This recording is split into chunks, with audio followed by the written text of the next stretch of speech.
Welcome students. अब हम अपना नेक्स्ट टॉपिक स्टार्ट करेंगे, लॉ ऑफ डिमांड। अभी तक आपने पढ़ा डिमांड क्या होती है, डिमांड के शेड्यूल्स, डिमांड कर्व्स वगैरह, आपने सारा कुछ पढ़ा। अब नेक्स्ट हमारा मेन टॉपिक स्टार्ट होता है लॉ ऑफ डिमांड। देखो लॉ ऑफ डिमांड क्या होता है, जैसे मैंने आपको पहले डिमांड कर्व में भी बताया था। Law demand state that other thing beings constant, quantity demanded of a commodity increase with a fall in price and diminish when price increase। Law of demand क्या कहता है, जब हमारी रिमेनिंग थिंग कांस्टेंट, मतलब हमारी अदर थिंग बीइंग्स इक्वल है। आपने पढ़ा था ना, अन्य बातें समान रहने पर, मतलब प्राइस के जितने भी दूसरे फैक्टर्स हैं वो सभी कांस्टेंट रहते हैं, उसका कोई भी इफेक्ट नहीं पड़ता, सिर्फ प्राइस के ऊपर ही इफेक्ट पड़ता है। तो क्या कहता था कि अगर हमारे प्राइजेस बढ़ जाते हैं तो डिमांड हमारी क्या हो जाती है, कम हो जाती है, और प्राइजेस अगर हमारे कम हो जाते हैं तो डिमांड हमारी क्या हो जाती है, ज़्यादा हो जाती है। और यही हमारा क्या कहता था, लॉ ऑफ डिमांड कहता था। अब लॉ ऑफ डिमांड को हम क्या करेंगे, कर्व और शेड्यूल दोनों से एक्सप्लेन करेंगे कि अगर हमारे प्राइजेस 9 रुपीज़ हैं, 9 से अगर बढ़ जाते हैं 10 रुपये हो जाते हैं तो हमारी जो डिमांड है वो क्या हो जाएगी, डिक्रीज़ हो जाएगी। लेकिन अगर प्राइजेस आपके डिक्रीज़ हो जाते हैं, 9 to 8 हो जाते हैं, तो आपकी जो डिमांड है वो क्या हो जाएगी, ज़्यादा हो जाएगी। ठीक है, तो यही हमने पढ़ा था अभी तक। तो यही हमने क्या करना है, कर्व में शो करना है कि पहले आपका P प्राइस था तो क्यू आप डिमांड करते थे, लेकिन अगर आपका प्राइस कम हो जाता है, P1 हो जाता है, तो आपकी डिमांड क्या हो जाती है, ज़्यादा हो जाती है, Q1 हो जाती है। यही हमारा डिमांड कर्व बन जाएगा। और इस पूरे कॉन्सेप्ट को ही हम क्या कहते हैं, लॉ ऑफ डिमांड कहते हैं। अब लॉ ऑफ डिमांड, जब कोई भी लॉ बनता है तो उसकी कुछ अजम्पशंस होती हैं, कुछ मान्यताएं होती हैं, और उनको लेके ही हम क्या करते हैं, डिमांड करते हैं। अजम्पशंस का मतलब वो सी चीज़ें होती है जो हम मान के चलते हैं कि ये चीज़ें तो होने वाली हैं। जैसे फर्स्ट हमारी क्या है कि हमारी इनकम में कोई भी चेंज नहीं होने वाला, कि कंज्यूमर है उसकी इनकम क्या रहेगी, कांस्टेंट रहेगी, क्योंकि अगर इनकम में चेंज हो जाता है तो डिमांड तो अपने आप ही चेंज हो जाएगी, तो फिर प्राइस का इफेक्ट हम कैसे देखेंगे। तो इसमें हम क्या कहना चाहते हैं कि सिर्फ हमने प्राइस का इफेक्ट देखना, बाकी चीज़ों का इफेक्ट नहीं देखना। तो इसमें कौन कौन सी चीज़ें हम अज्यूम करके चलते हैं कि प्राइस के ऊपर कोई चेंज नहीं हो, सॉरी इनकम में कोई चेंज नहीं होने वाला। जो कंज्यूमर है उसकी टेस्ट एंड प्रेफरेंसेस कांस्टेंट रहने वाले, मतलब पहले जो चीज़ पसंद थी आज भी उसे वही चीज़ पसंद है, कोई भी चीज़ का चेंज नहीं हुई है। प्राइस ऑफ रिलेटेड गुड्स, मैंने आपको रिलेटेड गुड्स का कॉन्सेप्ट पढ़ाया था, अगर आपको कोई डाउट है तो आप दोबारा से वो देख सकते हो। तो रिलेटेड गुड्स के प्राइस में भी कोई चेंज नहीं होगा।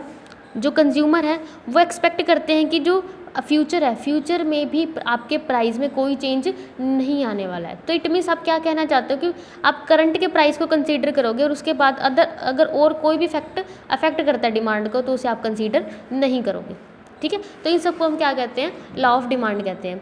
अब हमारा नेक्स्ट क्वेश्चन अराइज होता है, why does demand curve shape downward, कि हमने कहा कि जो डिमांड का कर्व था वो डाउनवर्ड जाता है, मतलब ऊपर से नीचे की ओर जाता है। तो वो क्यों जाता है, उसके क्या क्या कारण है। तो हमारा फर्स्ट क्या है, law of diminishing marginal utility, कि जो हमारा मार्जिनल यूटिलिटी होती है वो क्या करती है, कंटिन्यू डिमिनिश होती है, मतलब कम होती है। यूटिलिटी का मतलब क्या होता है, उपयोगिता, हमारे लिए कितना यूज़फुल है। अब देखो, आप कोई चीज़, आपके पास कोई 2 यूनिट है, आप उसे परचेज करते हो, आपको बहुत अच्छी लगती है, लेकिन अगर वही चीज़ आपके पास 10 यूनिट आ जाए तो आप उसे यूज़ करोगे, लेकिन वो आपके लिए इतना बेनिफिट आपका, उसके क्या होता है ना, नॉर्मली आपका मन भर जाता है, नहीं अब तो मुझे नहीं चाहिए, आप उससे थक जाते हो। तो ये क्या होता है, लॉ ऑफ मार्जिनल यूटिलिटी होता है।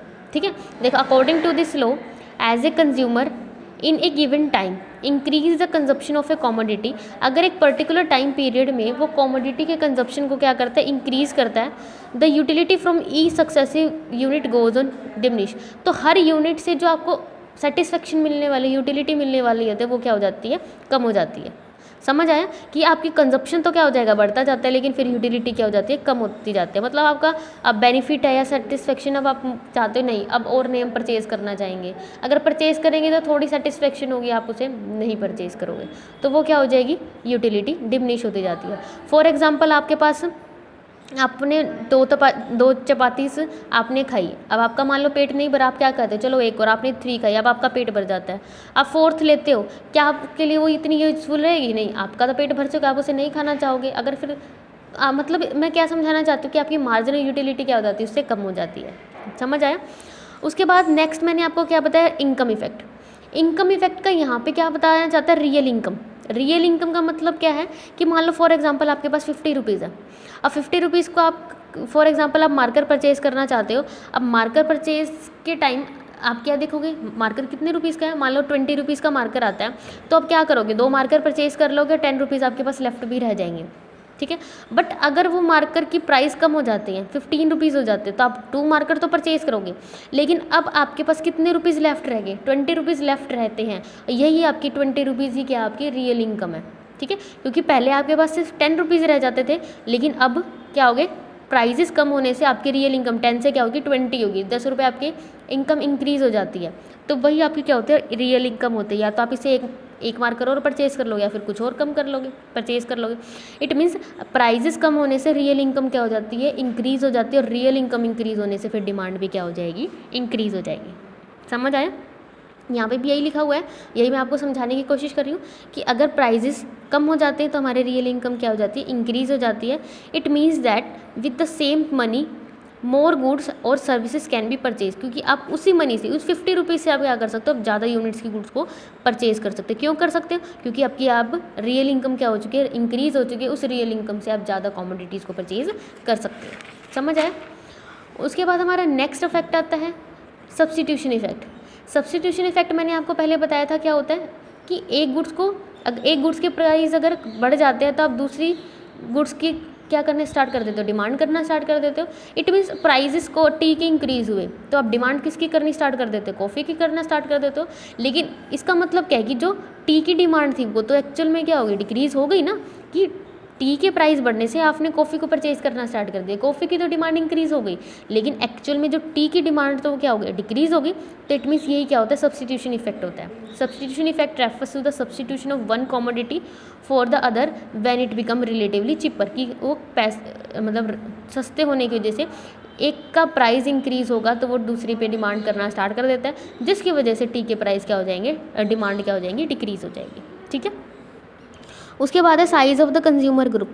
कंज्यूमर ग्रुप के साइज़ के ऊपर भी हमारा इफेक्ट पड़ता है। कैसे? अगर प्राइजेस इंक्रीज़ हो जाएंगे तो साइज़ ऑफ कंज्यूमर हमारा क्या हो जाएगा, कम हो जाएगा। वो कैसे होगा, मान लो आपके प्राइजेस 50 रुपीज़ इंक्रीज़ हुए हैं, 50, अब पहले उसी को 100 कंज्यूमर से परचेज़ करते थे, अब 80 कंज्यूमर्स ने क्या कर दिया, परचेज़ करना स्टार्ट कर दिया, क्योंकि 20 कंज्यूमर्स थे वो उसे अफोर्ड नहीं कर सकते थे, वो उसे खरीद नहीं सकते थे। अब 100 के बजाय 80 कंज्यूमर्स ने ही परचेज़ किया ना, तो डेफिनेटली डिमांड तो क्या हो जाएगी, डिक्रीज़ हो जाएगी। ठीक है। उसके बाद है डिफरेंट यूजेस। अब कोई भी एक प्रोडक्ट होता है उसके यूजेस क्या हो सकते हैं, अलग अलग हो सकते हैं। कोई ज़रूरी नहीं है कि एक गुड्स के एक ही यूज़ होता है। जैसे फॉर एग्जांपल मैंने क्या लिया, ग्राम लिया, चने लिए, कि उसका हम यूज़ ह्यूमन कंजप्शन के लिए, मतलब ह्यूमन पर्सन अपने खाने के लिए भी ले सकते हैं, दूसरा हॉर्स को खिलाने के लिए भी ले सकते हैं। अब प्राइजेज़ अगर बढ़ जाएंगे तो आप क्या करोगे, उसका यूज़ कम करना स्टार्ट कर दोगे।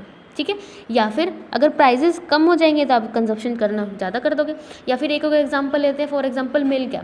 अब मिल्क के अगर प्राइजेस बढ़ जाते हैं तो आप क्या करोगे, उसका नॉर्मल यूज़ करोगे, मतलब छोटे बच्चों के दूध के लिए या फिर चाय वगैरह बनाने के लिए यूज़ करोगे। लेकिन अगर प्राइजेस कम हो जाते हैं तो आप उसका क्या करोगे, आप उसकी कर्ड बना सकते हो, आप उसका पनीर, चीज़ कुछ भी बना सकते हो, मतलब आप डिफरेंट यूज़ करना स्टार्ट करोगे। इट मीन्स प्राइजेस बढ़ने से आप यूजेस उसके कम करोगे और प्राइजेस कम हो जाने से यूजेस उसके इंक्रीज़ करोगे।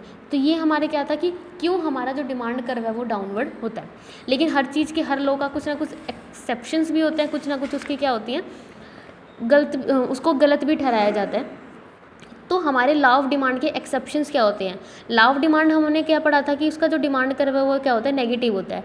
लेकिन एक्सेप्शंस में इसका क्या बताया गया कि जो डिमांड कर्व है वो पॉजिटिव होगा। पॉजिटिव मतलब जैसे हमारा ये पी प्राइस है तो हम क्यू डिमांड करते हैं, लेकिन अगर हमारे प्राइजेस बढ़ जाएंगे, देखो हमारे यहाँ पे क्या हो गया, प्राइजेस बढ़ जाते हैं, तो प्राइजेस बढ़ने से भी डिमांड हमारी क्या हो सकती है, बढ़ सकती है। तो ये हमारे लॉ ऑफ डिमांड के क्या है, एक्सेप्शंस है। तो ये क्यों बढ़ सकती है, इसका रीज़न क्या, फर्स्ट होता है हमारा आर्टिकल ऑफ डिस्टिंक्शन।